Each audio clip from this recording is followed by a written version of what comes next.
माऊलींच्या पहिल्या ओवीचं आपण स्मरण करूयात. ओम नमो जी आद्या वेद प्रतिपाद्या जय जय स्वसंवेद्या आत्मरूपा.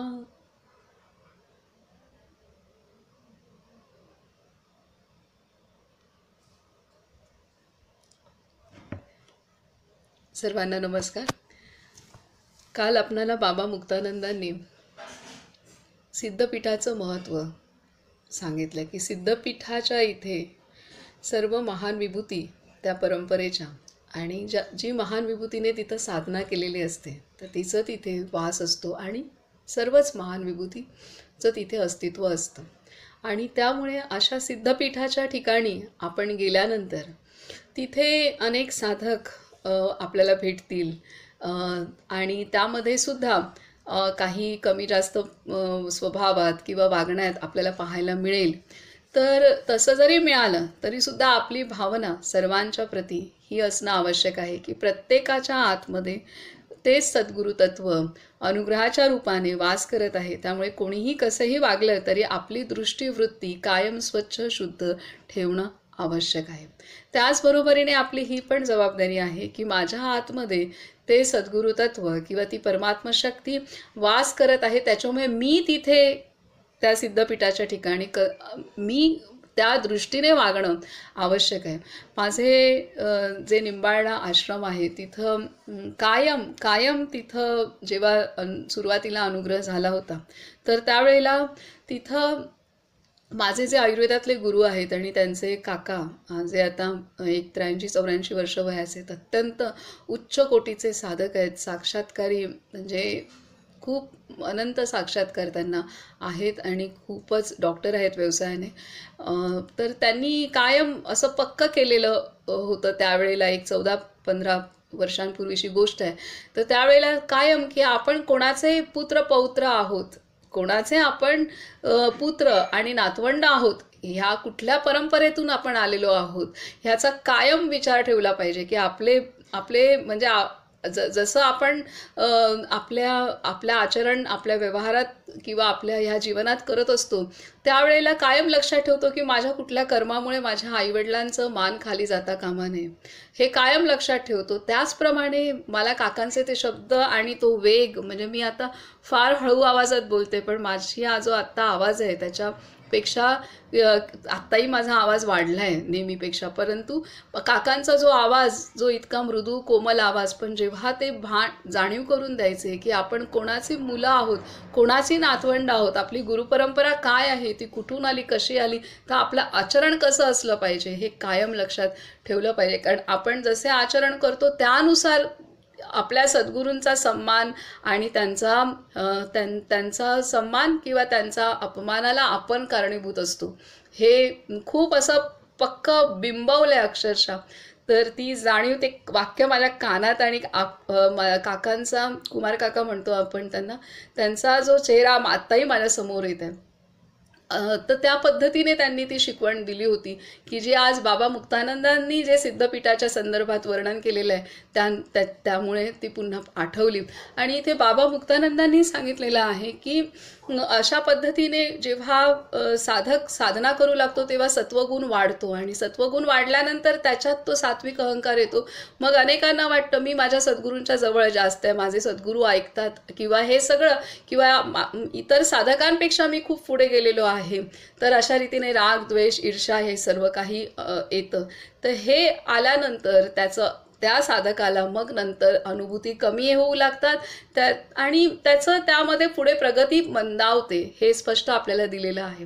तर अशा रीतीने सिद्धपीठात आपण जेव्हा आश्रमात जातो त्यावेळेला आपण कुठल्याही साधकाकडे कशा रीतीने बघायचं आहे ही दृष्टी आपल्याला दिलेली आहे. त्याचबरोबर आधीचा जो आपला भाग होता साधनेचा, त्यात पण बाबा मुक्तानंदांनी आपल्याला सांगितलेलं आहे की जे कुंडलिनी शक्ती, त्यानंतर प्राणशक्ती, त्यानंतर सुषुम्ना नाडी आणि नामसाधना श्वासातून घेणं, हे 4 पायऱ्या सांगत असतानाच आपणाला बाबा मुक्तानंदांनी सांगितलेलं आहे की जे जे आपल्याला दिसतंय त्या सर्वांप्रती आपण ते सर्वच भगवत स्वरूप आहे, ही जर आपण दृष्टीवृत्ती ठेवली तर ते उच्च कोटीचं ध्यान आहे, ती उच्च अवस्था आहे आणि त्या अवस्थेमध्ये आपणाला जीवनमुक्त अवस्था सहज प्राप्त होऊ शकते. ही आपण आपल्या घरात राहतानाची पण दृष्टीवृत्ती बाबा मुक्तानंदांनी दिली. आणि आश्रमात जेव्हा जाऊ आपण आश्रमात जातो ह्यासाठी की तिथे आपण चार्ज होण्यासाठी जातो आणि ती शक्ती आपल्याला घरी आल्यानंतर आपल्याला उपयोगी पडते. पुढचे काही महिने आपल्याला त्या शक्तीच्या आधारे आपण चालतो, ह्यासाठी आपण आश्रमात जातो. तर आश्रमात सुद्धा असे धोके असतात, तेव्हा आपली दृष्टीवृत्ती कशी असावी हे सांगितलंय. अशा रीतीने आपल्याला खूप सखोल सांगितलंय. बाबा मुक्तानंदांनी सांगितलंय की जशी आपली दृष्टीवृत्ती जर आपली छोटी केली आपण, तर आपल्या आतमध्ये आपण शक्तीचा प्रवाह अनुभवू नाही शकणार. आपल्या आतमध्ये तो शक्तीचा प्रवाह संकुचित होणार. आपण आपल्याच आतमध्ये असलेल्या भगवंताची, आपल्याच आतमध्ये असलेल्या जो भगवंत आत्मस्वरूपात आपल्या आतमध्ये वास करतोय त्याची अनुभूती आपण नाही घेऊ शकणार पूर्णपणे. ह्यासाठी आपल्याला हे सावधान केलेलं आहे.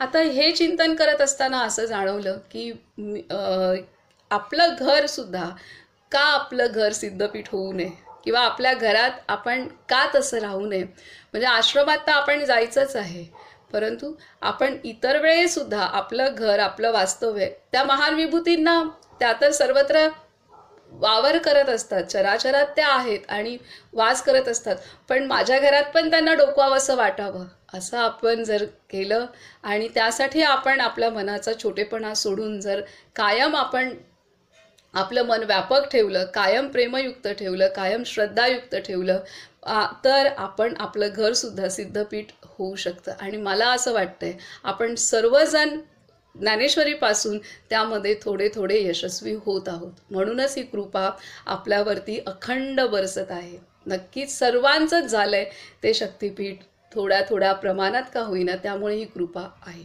आता आपल्याला 3 मुख्य गोष्टी सांगितलेल्या आहेत की ते म्हणजे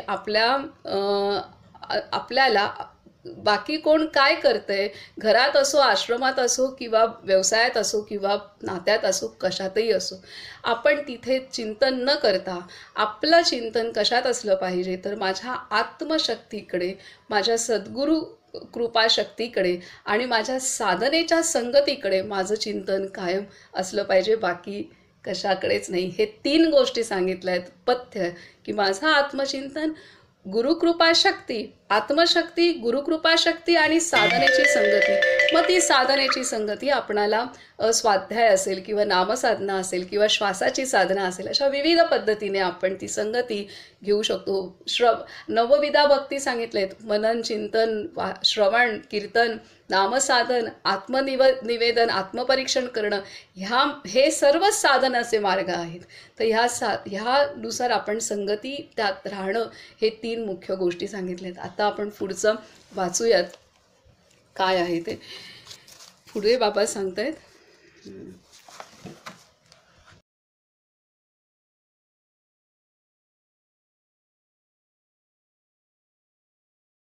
गुरु ध्यान. बाबा मुक्तानंद सांगतायत, आपल्या इष्टदेवतेचे एकाग्र चित्ताने ध्यान करण्याला सिद्ध योगात फार महत्त्व आहे.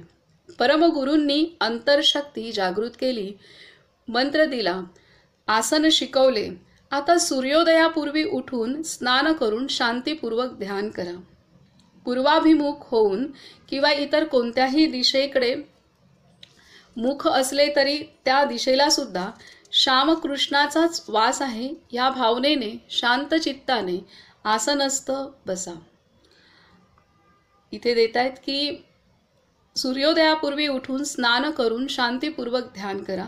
पूर्वाभिमुख होऊन किंवा इतर कोणत्याही दिशेकडे, मुंबईसारख्या ठिकाणी पूर्वाभिमुख होईलच असं नाही आहे, तर त्याच्यामुळे कोणत्याही दिशेकडे मुख असले तरी त्या दिशेला सुद्धा श्यामकृष्णाचाच वास आहे ह्या भावनेने शांत चित्ताने आसनस्थ बसा.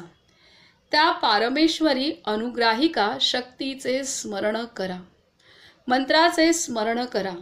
आत बाहेर फेरे मारणाऱ्या प्राणाच्या गतीशी मंत्र जोडून जप करा. चित्ताला मंत्राशी तन्मय करून टाका. चित्ताला मंत्राशी तन्मय करून टाका. आपण ध्यानाचे जे आपण घेतले होते, ध्यानाचा जो अभ्यास केला त्याच्यात आपण ह्या सगळं पद्धतीने करायचा प्रयत्न केलेला आहे. इथे आता सुंदर दिले की चित्ताला मंत्राशी तन्मय करून टाका. मन इकडे तिकडे पळू लागले तर त्याला वळवून पुन्हा ध्यानाला लावा. तुम्हाला आणखी एक उत्तम प्रक्रिया सांगू का? ऐका. वीतराग विषयम वा चित्तम असे पातंजलीचे एक सूत्र आहे. आपल्या चित्ताला आपल्या परमप्रिय गुरुच्या ध्यानात रंगवा. आपल्या चित्ताला आपल्या परमप्रिय गुरुच्या ध्यानात रंगवा.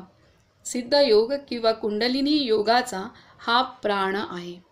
हे ध्यान योगाचे रहस्य आहे.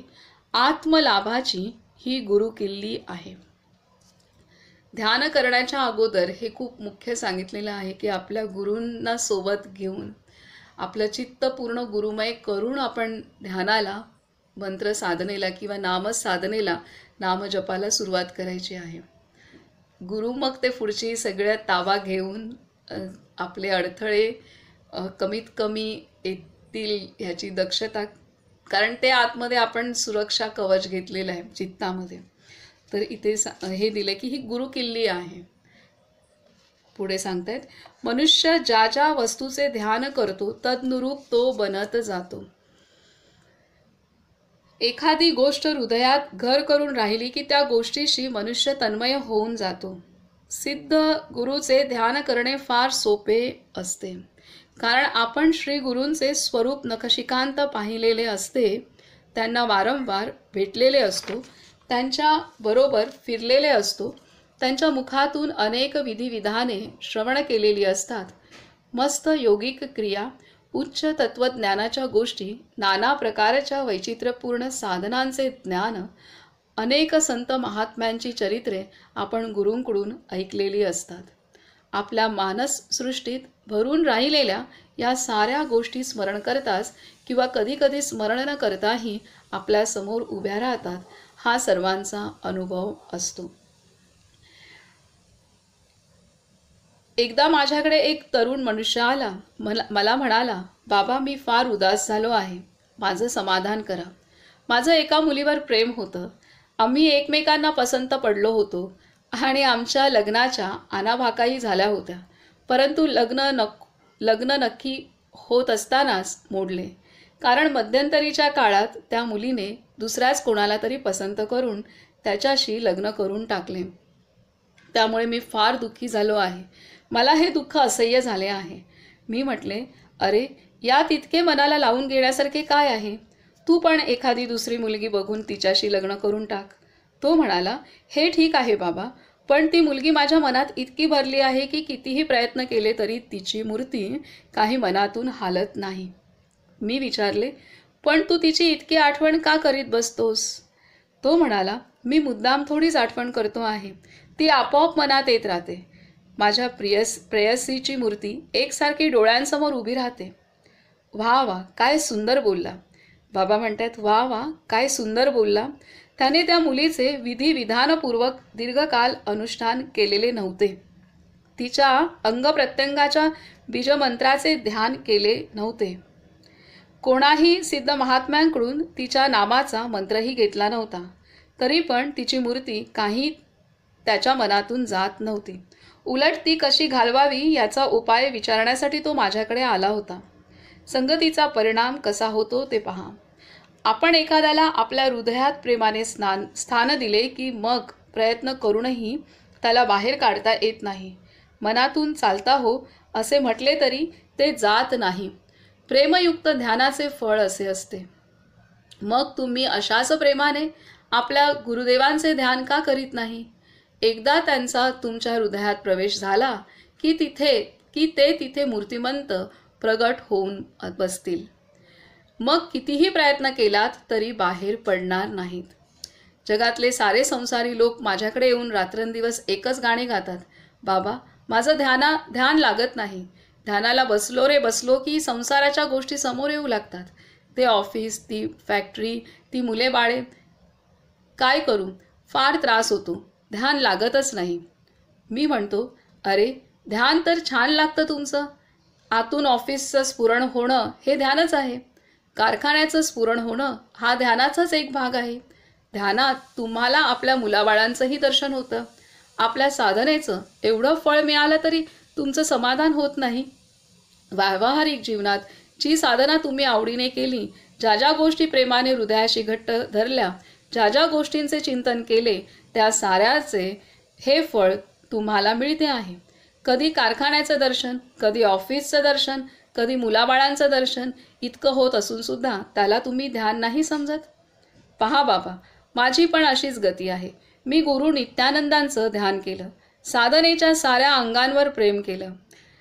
माझ्या प्राणप्रिय गुरुदेवांचं चरण हृदयाशी धरून त्यांचं चुंबन घेतलं. आता तेच साधन वारंवार हृदयात स्फुरत आहे.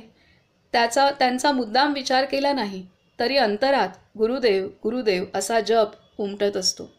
अंग प्रत्यंगात श्री गुरूंचं स्वरूप प्रगट होत असतं. स्वप्नातही तेच दिसत असतात आणि त्यांचाच साक्षात्कार होत असतो. ज्या विषयांचे आपण चिंतन करतो त्यांचे हृदयात स्फुरण होणे याचेच नाव ध्यान. हे स्फुरण तीव्र होता होता जेव्हा त्या विषयांचा देखील विसर पडतो तेव्हा ध्यानाची उच्च स्थिती प्राप्त होते. यासाठी परमात्म स्वरूप श्री गुरूंचे सतत चिंतन करीत राहा असा शास्त्राचा आदेश आहे. पुन्हा वाचूया की ज्या विषयांचे आपण चिंतन करतो त्यांचे हृदयात स्फुरण होणे याचेच नाव ध्यान. हे स्फुरण तीव्र होता होता जेव्हा त्या विषयांचा देखील विसर पडतो तेव्हा ध्यानाची उच्च स्थिती प्राप्त होते. यासाठी परमात्म स्वरूप श्री गुरूंचे सतत चिंतन करीत राहा असा शास्त्राचा आदेश आहे. चित्ताला सतत उच्च चिंतनाशी सवय लावा. श्री गुरु ध्यान महान अलक्ष फलप्राप्ती करून देते. चित्त चैतन्य रूप झाले की तुम्हाला परमानंदमय दीक्षा प्राप्त होईल. बाबांनो, एका गोष्टीचा विचार करा.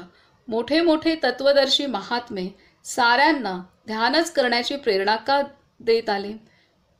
मोठे मोठे तत्वदर्शी महात्मे साऱ्यांना ध्यानच करण्याची प्रेरणा का देत आले? याचं काय कारण असावं? ध्यानात एवढा वेळ खर्च करायला का सांगतात ते?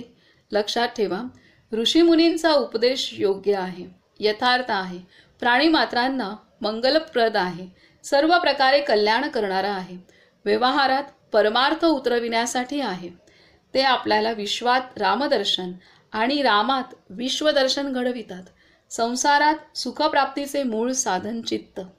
याचसाठी ते सांगतात, बाबांनो ध्यान करा, परमेश्वराचे ध्यान करा. चित्त चिन्मय आहे, त्याला पहा. आता इथे आपल्याला सांगतात की ध्यान करताना चित्त आपल्याला सतावतं. ध्यान करताना चित्त आपल्याला सतावतं कारण त्या चित्तामध्ये आपल्याला सगळं काही मनाचे विचार, संकल्प, भावना, वर्तमान, भूतकाळ, भविष्यकाळ सर्व काही त्या चित्तात साठलेलं असतं. आणि ते मग तिथनं वृत्ती बाहेर जेव्हा आपण शांत बसतो तेव्हा मग हे सर्व काही चित्तात जे आहे ते बाहेर येतं आणि त्यातच आपण रमतो किंवा त्यात हे होतं. तर ह्यासाठी बाबा मुक्तानंद आपणाला सांगत आहेत की हे ध्यानच आहे. जे साठवलेलं आहे ते प्रेमाने साठलं आहे म्हणून ते बाहेर सहज येतं आहे. तसंच चित्तामध्ये जर आपण आपल्या सद्गुरूंना, भगवंताला प्रेमाने साठवलं तर तेच बाहेर येणार आहे. तर ह्या पद्धतीने आपल्याला ते सांगतायत. आणि ह्यासाठी त्यांनी खूप छान सांगितलं की गुरुध्यान महत्त्वाचं आहे. कारण गुरुचं ध्यान केल्यानंतर गुरुच्या संबंधातल्या सर्व गोष्टी, त्याचं आचरण, त्याचं सर्व काही आपल्याला, त्याची वाक्य, त्याचं आचरण किंवा त्यांच्या आठवणी, हे सर्व आपल्याला सहज त्याच वृत्ती आपल्या आतमध्ये येतात. म्हणून ध्यानाला बसण्या अगोदर आपण जर सवय केली आणि आपल्याला बाबा आपल्याला माऊलींनी सुंदर शिकवलं. आता ध्यानाची आपण जेव्हा साधना केली जानेवारीमध्ये, तर त्यावेळेला आपल्याला माऊलींनी खूप डिसेंबरमध्ये आपल्याला खूप छान शिकवलं की आपल्या चित्ताला आपण कसं स्वच्छ करायचं आणि त्याचा फायदा सगळ्यांना थोडा तरी नक्कीच झाला असेल. आपण ती साधना पण पुढे चांगली आपली पक्की करूयात. तर चित्तामध्ये आपण कसं भगवंताला आणि आपल्या सद्गुरूंना बसवायचं आहे, तर तिथं माऊलींनी आपल्याला हृदयाच्या ठिकाणी आपण ती साधना प्रॅक्टिकली केली होती की आपले भावना विश्व कसं शुद्ध करायचं आहे आपल्या सद्गुरूंच्या आधारे. ते आपण पुन्हा पुढच्या काही दिवसांमध्ये करू. तर हे महत्त्वाचं आहे की गुरुध्यान महत्त्वाचं आहे. आणि गुरूंचं स्मरण करून नंतर ध्यानाला बसणं, नंतर नामसाधना करणं. आणि त्या गुरुध्यान करायच्या अगोदर आपणाला आधी आपल्या शरीराला पण शांत केलं पाहिजे, मनाला शांत केलं पाहिजे, श्वासाला, आणि मग गुरुध्यान हे आपण शिकलो. आता इथं आणि हे केल्यानंतर मग आपण नाम साधन करतो, तर त्यावेळेला ते नामच मग नंतर आपल्याला खोल ध्यानात घेऊन जातं. हे इथे आपल्याला सांगितलेलं आहे. आपलं चित्त शुद्ध होण्यासाठी आपल्या आतमध्ये अंतरी गुरूंचं स्मरण आणि गुरूंना आधी व्यवस्थित बसवून मग नंतर आपण सुरुवात करणं हे अत्यंत आवश्यक आहे. आणि हा सराव जो करता करता करता आपलं चित्त कधी शुद्ध होईल आपल्याला कळणार सुद्धा नाही. आणि त्यामुळे जेव्हा मन एकाग्र होण्यासाठी जो वेळ लागतो किंवा आता माझं तर असं अनेकदा होतं की बाहेर परिस्थिती खूप काही आहे, परंतु बसल्यानंतर ते इतकं मॅग्नेटसारखं ध्यान होतं, म्हणजे वेगळंच हे आहे. तर बाहेर काही पण असू दे किंवा वर्तमानात कुठल्याही गोष्टी आहेत, चाललेल्या आहेत, बरेच काही गोष्टी आहेत, तिथं लगेच क्षणात होतं. तर ह्या पद्धतीने ते घडू शकतं हळूहळू करत करत. पण ह्याचं जेव्हा एक अनुभव सांगेन महाराजांचा, गोंदवलेकर महाराजांच्या संदर्भात आहे. दीड वर्षांपूर्वीची, 1.5-2 वर्षांपूर्वीची गोष्ट आहे. काही घटना जीवनात अशा घडल्या की असा खूप मोठा धोका, म्हणजे खूप मोठा धोका की जो पचवणं अत्यंत अवघड. कोणाला एका कुटुंबाला मदत करण्याच्या नादात प्रचंड मोठ्या धोक्यातून मी गेले आत्ता ह्या 2 वर्षांपूर्वी. तर त्यावेळेला काही वाक्य, जसं आता बाबा मुक्तानंदांनी सांगितलं की आपण ध्यानाला बसलो आणि आपल्या समोर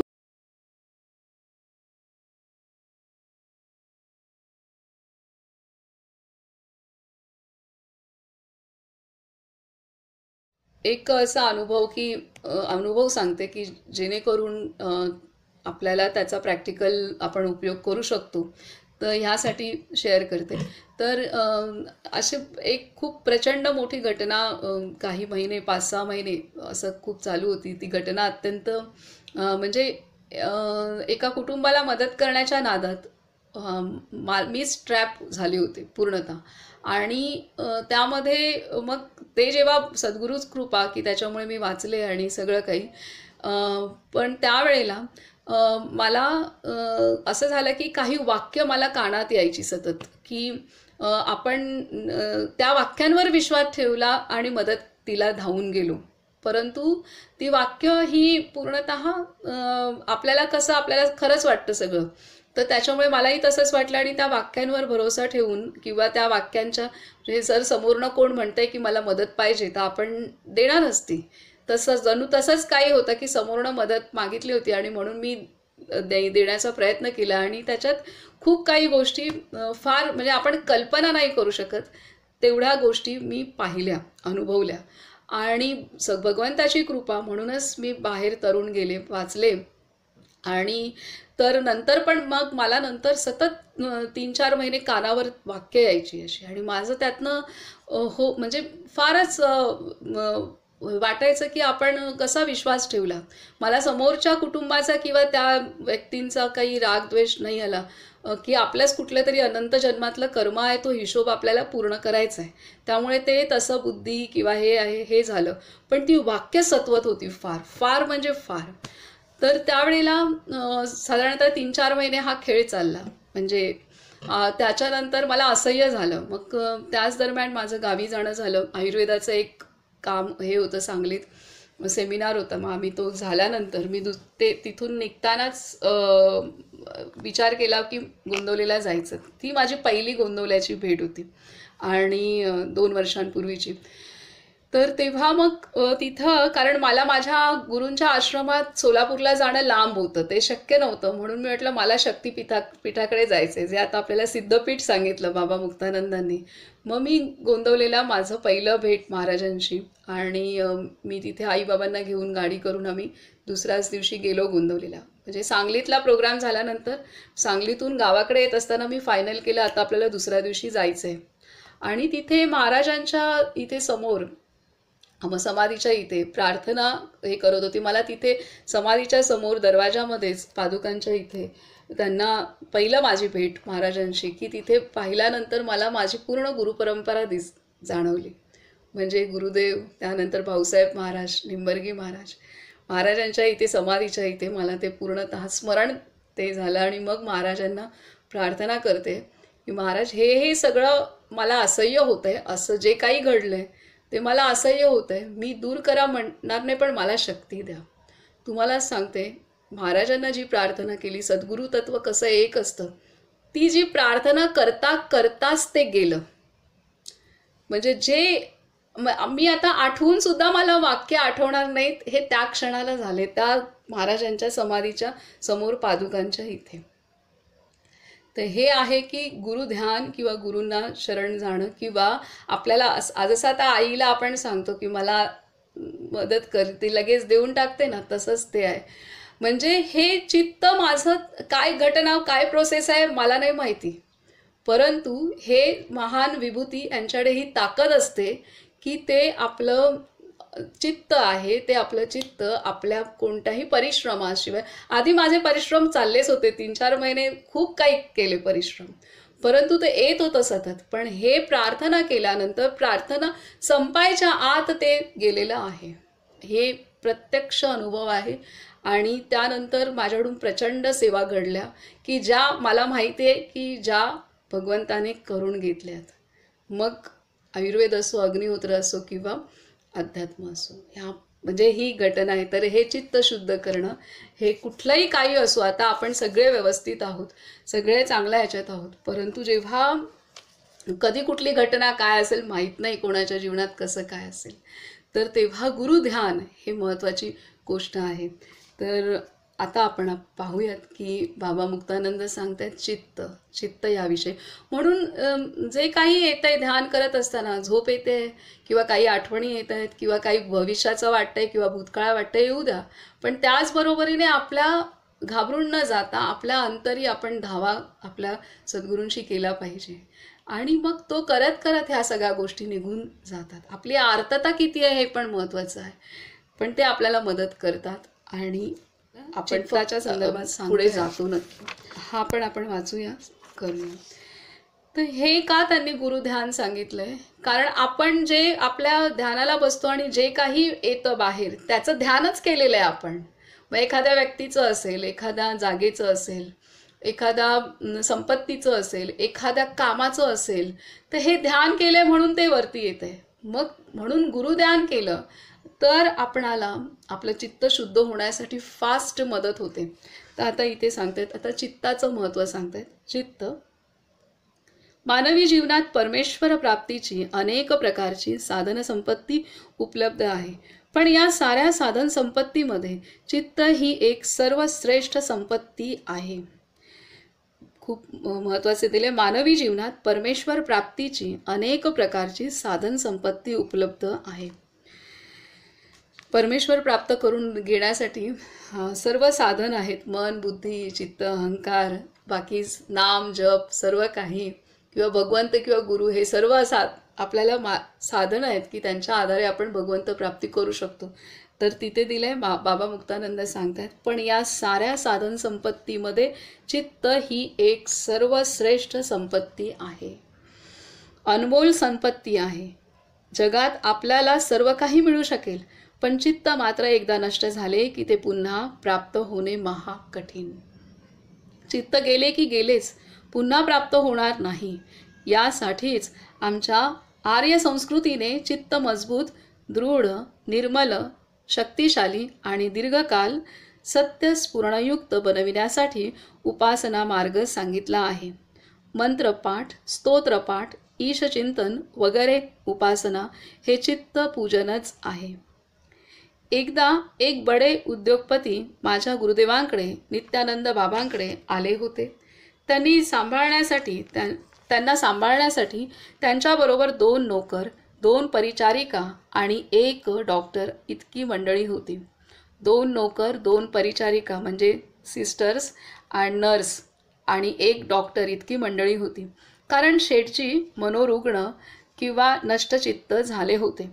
चिंतन करून करून चित्त शून्य बनले होते. स्फुरण नष्ट झाले होते. निद्रा नष्ट झाली होती. बुद्धी नष्ट झाली होती. ते वेड्यासारखे झाले होते. एक चित्त गेल्याबरोबर त्यांचे अस्तित्वच संपले होते. त्यांचे पुष्कळ उद्योग होते. साखर कारखाना होता. कापड गिरण्याही होत्या. ते महान प्रतिष्ठित आणि सन्मान्य गृहस्थ होते. परंतु एक चित्त कोपल्याबरोबर, चित्तेश्वर सोडून गेल्याबरोबर जिवंत असूनही त्यांची मृतवत अवस्था झाली होती. केवळ एका चित्ताच्या सहाय्याने, एका चित्ताच्या कृपेने, एका चित्ताच्या मैत्रीने त्यांनी विदेशात बराच मोठा व्यापार केला होता. पण आता त्यांचे चित्त त्यांच्यावर रुष्ट होऊन निघून गेले होते. चित्ताची मैत्री राहिली नव्हती. याच कारणामुळे त्यांनी आयुष्यात उच्च स्थान प्राप्त करूनही त्यांची अशी दुर्दशा झाली होती. इथे सांगतायत की सर्व ईश्वर प्राप्तीसाठी, परमात्मा प्राप्तीसाठी, साक्षात्कारासाठी म्हणजे अनुभवासाठी आपलं चित्त मजबूत असणं आवश्यक आहे. आणि म्हणूनच आपणाला वेगवेगळ्या साधन मार्ग सांगितलेले आहेत.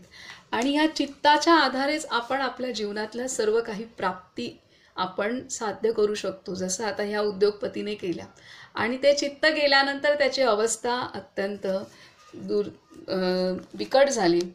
हे आपल्याला बाबा चित्ताचं महत्त्व सांगण्यासाठी उदाहरण सांगतायत की एक चित्त आपणाला सर्व काही प्राप्त करून देतं आणि तेच चित्त जर साथ देणारं नसेल तर आपणाला काहीही सुधरत नाही. इतक्या अवस्थेला आपलं चित्त आपल्याला घेऊन जाऊ शकतं. बाबा मुक्तानंद पुढे सांगतात, म्हणून चित्त ही सर्वश्रेष्ठ संपत्ती आहे साधनेसाठी आणि रोजच्या जीवनासाठी सुद्धा. तर चित्त सर्वात महत्त्वाचे आहे. चित्तात सर्व काही आहे. एकदा परदेशचे असेच एक लॉर्ड मला भेटायला आले होते. आता हे एका बिझनेसमॅनचं त्यांनी सांगितलं की तो कसा त्याचं चित्त व्यवस्थित असता तो इतकं त्याने यश प्राप्त केलं आणि चित्त गेल्यानंतर त्याची अवस्था एवढी झाली की म्हणजे परावलंबी पूर्ण झाली आणि काय चाललंय काय नाही याचंही ज्ञान नाही. आता दुसरं सांगतायत उदाहरण की एकदा परदेशचे असेच एक लॉर्ड मला भेटायला आले होते. आश्रमात काही दिवस राहिले पण होते. ते एकदा मला म्हणाले, स्वामीजी, चित्ताला अजिबात शांती नाही. बेचैन झालो आहे. नीटशी झोप लागत नाही. जीवनात स्वारस्य राहिले नाही. माझ्यापाशी पुष्कळ पैसा आहे. अपार संपत्ती आहे. आमच्या देशात मला फार मान आहे. तरीही मला शांती नाही. चिंतेत पडलो आहे.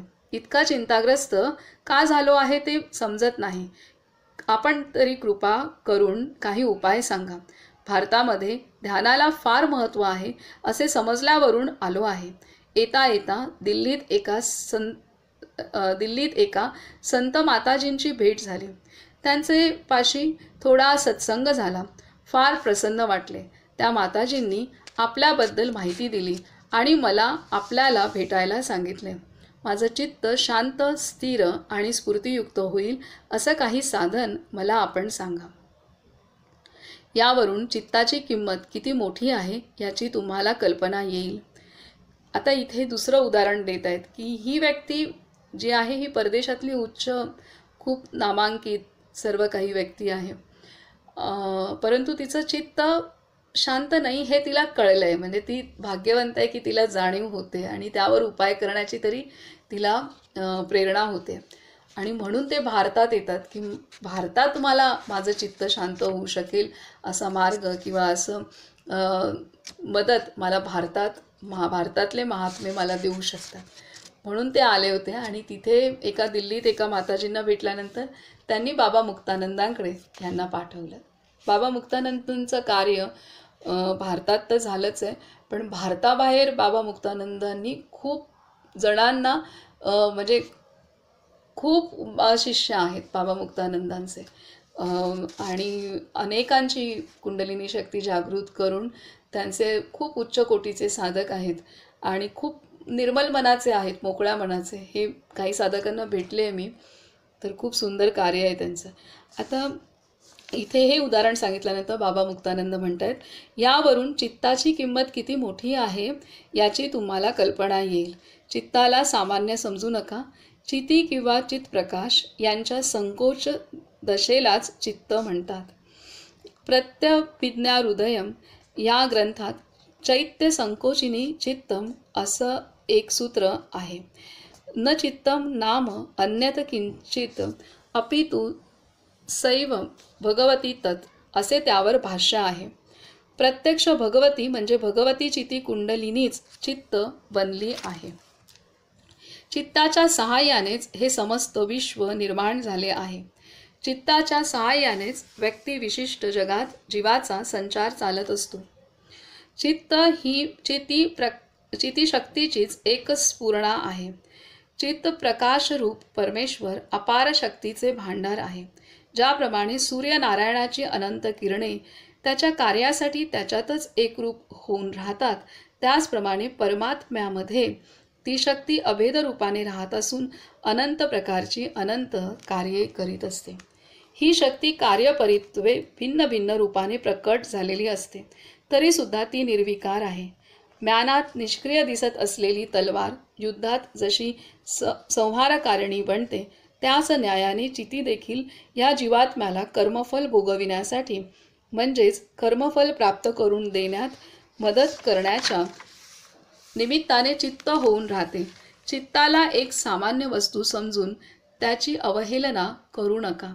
उगीचच मन मानेल त्या घाणेरड्या गोष्टींचा विचार करीत बसणे, रात्रंदिवस पापचिंतन करणे, मनाला वाईट वळण लावणे, बुद्धी कुतर्कयुक्त बनविणे हीच घोर नरक प्राप्तीची साधना आहे. परमेश्वर तुमच्या अंतर्यामी चित्तरूपाने वास करून तुम्हाला आपल्या कर्माची फळे देत असतो. थोडा विचार करून पहा, तुमची कोणती गुप्त कार्ये परमेश्वरापासून लपून राहू शकतात? यासाठी ध्यान करा. चित्तामध्ये उच्च भावना ठेवून श्री गुरूंचे चिंतन करा. इथे आपणाला सांगितलेलं आहे की चित्त ही भगवंताची शक्ती आहे आणि ती शक्ती आणि चित्ताच्या माध्यमातून सर्व साठा आहे. जे आपल्या सूक्ष्म शरीर आहे, मन बुद्धी म्हणजे अंतःकरण चतुष्टय, त्याच्यामध्ये मन बुद्धी चित्त अहंकार, तर ही चित्ताची जसं आपण त्यामध्ये सर्व साठलेलं आहे. आणि या संदर्भात पण आपण पुढं नंतर अंतःकरण चतुष्टय, तर अंतःकरण चतुष्टयमध्ये मन हे विचार येतात मनातून. ही भगवंताची शक्ती आणि ती विविध कार्य करते. ती शक्ती जेव्हा विचार करते ते मन आहे. ती शक्ती जेव्हा निर्णय करते ती बुद्धीच्या माध्यमातून, बुद्धी तिलाच बुद्धी आहे. ती शक्ती मनबुद्धी चित्त आणि अहंकार. मी कोण आहे? मी जीव आहे, मी भगवंत आहे, की मी देह आहे, की मन आहे, हे ज्याला कळतं तो अहंकार. की मी कोण हे समजण्याची जी भावना किंवा जो विचार येतो तो अहंकार. आणि चित्तामध्ये सर्व काही साठा आहे. जिथं चित्त जाईल ते विचार म्हणजे त्याच्यामध्ये स्टोरेज आहे सगळं. आणि म्हणून इथे दिलं आहे की या चित्तात सगळं सामावलेलं असतं. आणि आपले जे कर्म जी आहेत, आपण जे काही विचार करू, जे काही भावना आहेत, जे काही स्मृती आठवणी आहेत, जे काही आत्ताच्या जन्मातलं आधीच्या जन्मातलं जे काही, ते सगळा कर्माचा साठा किंवा सगळ्या त्या कर्माच्या शक्तींचा साठा ह्या चित्तामध्ये असतो. आणि हे चित्त आपल्या जीवाबरोबर म्हणजे आत्म्याबरोबर चित्तचतुष्ट हे पूर्ण प्रवास करतं एका ह्याच्यातनं. पंचप्राण सूक्ष्म शरीरमध्ये हे अंतःकरण चतुष्टय आणि आत्मा हे सर्वाचा प्रवास होत असतो. आणि ह्या चित्तामध्ये सर्व साठ आहे. म्हणून ते चित्त आपल्याला सदैव चांगलं ठेवणं आवश्यक आहे. जसं आता इथे एक असं जाणवलं की आपण जेव्हा औषधं देतो कोणाला तेव्हा पथ्य आयुर्वेदात सांगितली जातात. तर औषध हे यासाठी आहे की आत्तापर्यंत जेव्हा औषध देतो, औषध आत्तापर्यंत त्याने त्या व्यक्तीने किंवा कुपथ्य तर सगळेच करतात, डॉक्टरपासून सगळे. डॉक्टर सगळ्यात जास्त करतो हे नक्की आहे, कारण तो करतोही आणि औषधही घेत नाही व्यवस्थित. हे डॉक्टरचा ड्रॉबॅक आहे. तर कुठलाच जीव असा नाही आहे की तो संतुलनात चाललाय. तर औषधांचा रोल हा आहे की जे आत्तापर्यंत जो जो बिघाड झालाय त्याला नीट करण्याचं काम करतं. तेव्हा डॉक्टर काय सांगतो, बाबा हे देतोय औषध, परंतु तू पथ्य पण सांभाळ. म्हणजे वरून तू काही टाकू नको. आता तू आधी काही टाकलंय ते आता हे ठीक करतोय, तू वरून काही टाकू नको, ह्यासाठी तू हे करायचं नाही किंवा हे केलं पाहिजे. तर जणू काही तसंच आहे. ह्या चित्तामध्ये सर्व साठा आहे, सगळा खजाना आहे, चांगला वाईट सगळ्या गोष्टींचा खजाना आहे. आणि तो आहे, आता तो गेलाय, तो आतमध्ये आहे, तो आहे. आता त्याला शुद्ध करण्याचा मार्ग ध्यान आहे. आणि म्हणून मग बाबा तू ते औषध घे, ध्यानाची गोळी घे, ध्यान घे, आणि मग वरून तू बाकी काय दुसऱ्या तुझ्या भावना, तुझे विचार, संकल्प हे काही टाकू नको बाबा. म्हणजे हे आपल्याला इथं सावधानी सोप्या भाषेत हे आहे चित्त. आणि त्यासाठी आणि हे चित्त शुद्ध होईल जितकं शांत, जितकं शुद्ध तितका हे आहे. तर आता पुढे बाबा मुक्तानंद सांगते, जसे चिंतन तसे फल देणे हा चित्ताचा धर्म आहे. जसे चिंतन तसे फल देणे हा चित्ताचा धर्म आहे. मानव चित्तामुळेच शांत, चित्तामुळेच भ्रांत. भ्रांत म्हणजे भ्रमित अवस्थेमध्ये असतो, कन्फ्यूज ज्याला आत्ताच्या ह्याच्यात म्हणू. मानव चित्तामुळेच शांत, चित्तामुळेच भ्रांत, चित्तामुळेच मेधावी. मेधावी म्हणजे विचारशील, निर्णय चांगला घेणारा. चित्ताच्या प्रसादानेच कवी, चित्तामुळेच बुद्धिवान, चित्तामुळेच उच्च कलाकार, चित्तामुळेच महान संगीतकार आणि चित्तामुळेच योगी बनू शकतो. चित्तामुळेच अनेक शास्त्रांच्या पदव्या प्राप्त होऊ शकतात आणि चित्तामुळे समाधी सिद्ध होते. चित्तच गुरु, चित्त शक्ती संचालक, चित्तच गुरु, चित्त शक्ती संचालक आणि चित्त हेच निर्विकल्प पद. चित्तभ्रष्ट मनुष्य सदाकष्टी, कर्माचार भ्रष्टी आणि मोक्ष मार्ग नष्टी बनतो. चित्तभ्रष्ट, ज्याचं चित्त भ्रष्ट झालंय त्याचं काय होतं? चित्तभ्रष्ट मनुष्य सदा कष्टी आहे, कर्माचार भ्रष्टी, आचरण भ्रष्ट आणि मोक्ष मार्ग त्याचा नष्ट होतो. मलिन चित्त म्हणजे घोर नरक आहे. चित्त सांभाळा. चित्त हा तुम्हाला सुखी करणारा तुमचा मित्र आहे. शुद्ध चित्तच गुरुजनांच्या परमप्रेमाचे अधिकारी असू शकते. शुद्ध चित्तच गुरुजनांच्या परमप्रेमाचे अधिकारी असू शकते. यासाठी शांत चित्ताने ध्यान करा. तुमच्या चित्तात वास करणारा परमेश्वर तात्काळ प्रसन्न होऊन तुम्हाला तुमच्या ध्यानात आपले पूर्ण विश्वरूप दर्शन घडविल. या चित्ताच्या कृपेने तुम्हाला आत्मज्ञान सहज प्राप्त होईल. तुमच्यापाशी या चित्तरूपाने किती मोठी संपत्ती आहे. इतकी महान आश्चर्यमय चितिशक्ती तुमच्यापाशी असताना तुम्ही उगीच का रडत बसला आहात? कशासाठी दुःखी झाला आहात? हीनदीन का बनला आहात? चित्तात सतत वास करणाऱ्या चितिशक्तीची पूजा करा. चित्तामध्ये अंतस्फुरणाने स्फुरणारा आत्मतत्वाचे अखंड स्मरण करून व्यवहार करा. चिद्रूप परमात्मा सर्वांना व्यापून राहिलेला असल्याने तो तुमचा संसार तुम्ही ध्यानात मग्न असला तरी आनंदाने करून टाकेल. अगदी अलीकडची गोष्ट आहे. आता इथे दिले आपलं चित्त आपल्या मानवी भावना, विचार, कर्म, आठवणी ह्याने सगळं भरलेलं आहे असे नका.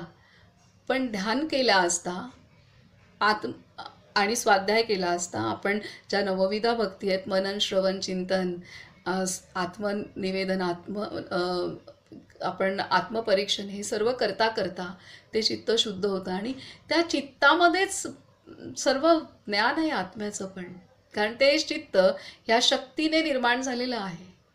त्यामुळे चित्तामध्ये जे आपण साठा केलाय ते जसं आपल्याला भटकवतं किंवा आपल्याला कन्फ्यूज करतं, अशांत करतं, तर ते त्याच चित्तामध्ये हे सर्व आधीपासूनच आहे. भगवंताचं पूर्णतः सर्व ज्ञान शक्ती हे आधीपासूनच आहे. त्यामुळे ते आणायला वेगळं काही करायचं नाही आहे. फक्त चित्ताला शुद्ध करणं हे झालं की ते आतमधनं आहेच आहे सगळं, हे इथे सांगतायत.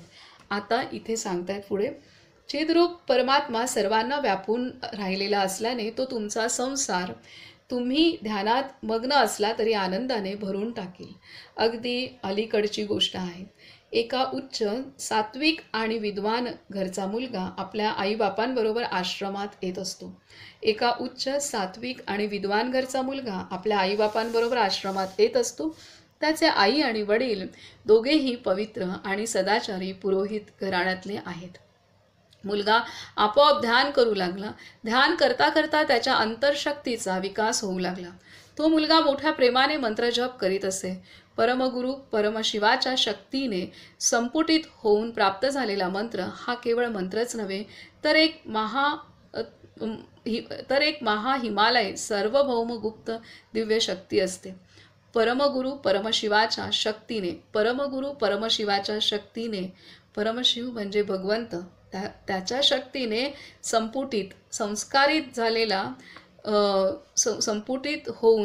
संस्कारित होऊन प्राप्त झालेला मंत्र हा केवळ मंत्रच नव्हे. शोभाताई ऐका, कान देऊन, गुरुदेवांना भेटून आलाय, पुढच्या वेळेला हे घेऊन यायचं आहे.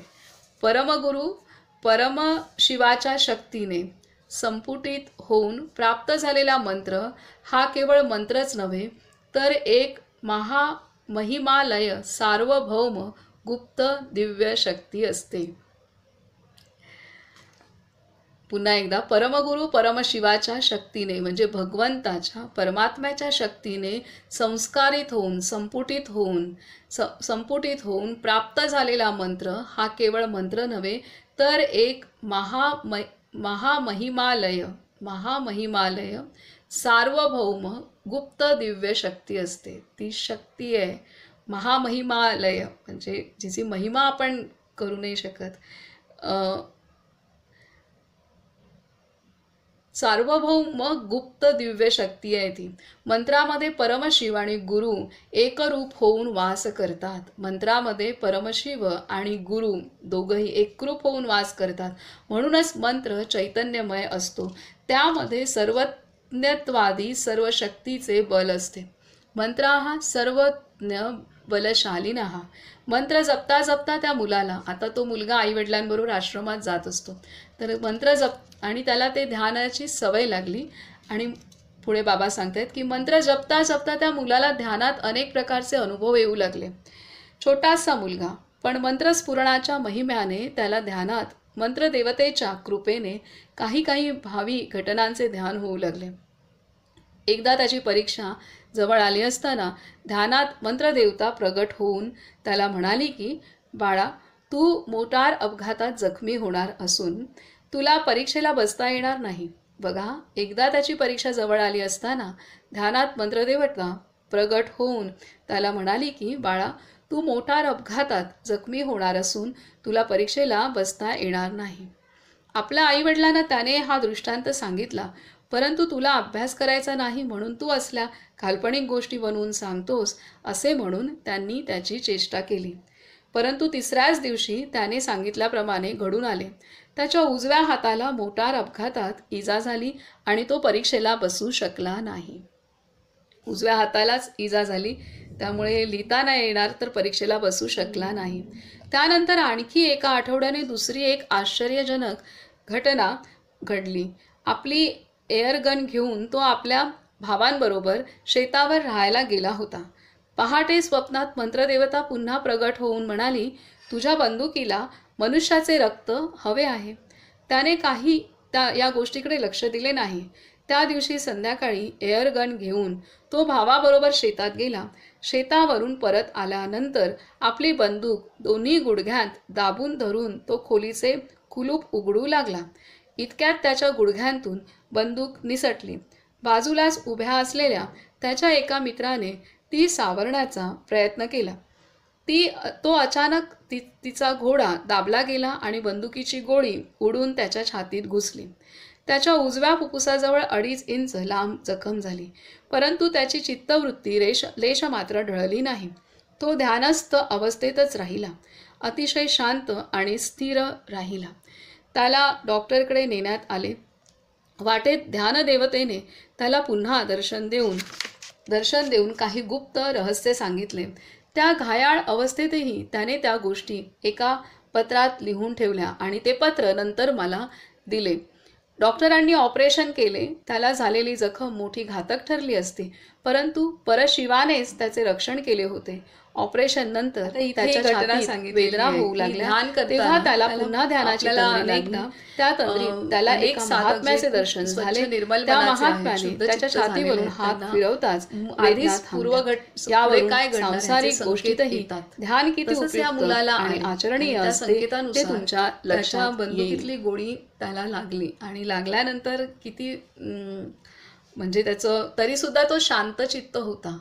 हा अनुभव आज हे रेकॉर्डिंग पुन्हा आपण ऐकू तर आपल्या लक्षात येईल की त्या मुलाला जेव्हा परीक्षा देता येणार नाही आहे तुला, जेव्हा हे आधी समजलं आणि नंतर 3 दिवसातच त्याला अपघात झाला आणि त्याला त्याच्या हातालाच इजा झाली, त्यामुळे तो बसू शकला नाही, तरी तो स्थिर चित्त होता, शांत चित्त होता. त्यानंतर 1 आठवड्यानंतरच दृष्टांत येतोय की तुझ्या बंदुकीला रक्त हवं आहे आणि तो अनुभव पण त्याला येतो आणि ते बंदुकीची गोळी त्याच्याच छातीत जाते आणि ऑपरेशन करावं लागतंय. त्यानंतर तरी सुद्धा त्याचं चित्त शांत स्थिर होतं आणि त्याला हेही अनुभवलं की इथे दिलेलं आहे की ऑपरेशन झाल्यानंतर त्याला छातीत दुखू लागलं, तर त्यावेळेला इथे दिलंय त्याच्या छातीत वेदना होऊ लागल्या आणि त्याला पुन्हा ध्यानाची तंद्री लागली.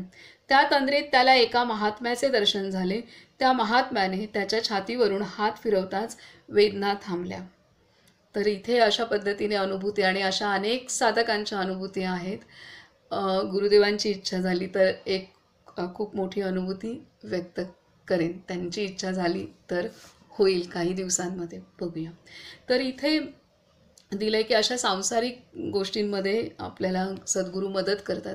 निंबाळचे पण अनेक साधक आहेत. इथे एका साधकाचं ऑपरेशन होतं, तर त्यावेळेला त्या ऑपरेशनच्या इथे मध्येच खूप डॉक्टरांना पण सुधरेना अशी अवस्था झाली. त्या साधकांचा अनुभव आहे, तेव्हा त्यांना तिथे ऑपरेशन थिएटरमध्ये गुरुदेवांचं पण दर्शन झालं आहे आणि पुढचं ऑपरेशन त्या सद्गुरू शक्तींच्या म्हणजे मग नंतर त्यांना उकललं आणि मग ते ऑपरेशन डॉक्टरांनी केलेलं आहे. पण ते त्या कसं उकललं काय हे त्या साधकाला आणि गुरुदेवांनाच माहिती. पण आधी हे सगळे असे अनंत अनुभव साधकांचे आहेत की ज्यांचं चित्त ध्यानाने शुद्ध झाल्यानंतर सद्गुरूंनी त्या भगवंताने त्यांना कशा पद्धतीने मार्ग काढून दिला. पुढे म्हणतात, केवळ परमार्थातच नव्हे तर संसारातही ध्यान हा तुमचा फार मोठा मित्र आहे. त्यात काही संशय नाही की असत्य नाही. ध्यानामुळे चित्त निर्मळ झाले तर विद्यार्थी उच्च श्रेणीत पास होऊ शकतो. ध्यानकाली चित्त निरोधामुळे थोडा थोडा कुंभक होत असल्याने स्नायू बळकट होतात, रुधिराभिसरण उत्तम होते, खाल्लेले अन्न नीट पचू लागते, रक्त वाढते, चापल्य वाढते. नित्यनेमाने ध्यान करणाऱ्याचे छोटे मोठे आजार सहज बरे होतात. माझ्या परिचयाच्या अनेक मुलामुलींना ध्यानामध्ये उच्च स्फुरण, पावित्र्य, चारित्र्य संपन्नता वगैरेंची प्राप्ती होऊन त्यांची उन्नती झालेली मी पाहिली आहे. ध्यानामुळे चित्त शांत होते आणि मन सहज स्थिर होते. प्राणाची गती नेहमीपेक्षाही मंद मंद होत जाते आणि अंतर्शक्ती प्राप्त झाल्यामुळे जीवनात एक नवी स्फूर्ती निर्माण होते. तर आपण इथं थांबूयात. बाबा मुक्तानंदांनी आपणाला चित्ताचं महत्त्व समजवलेलं आहे.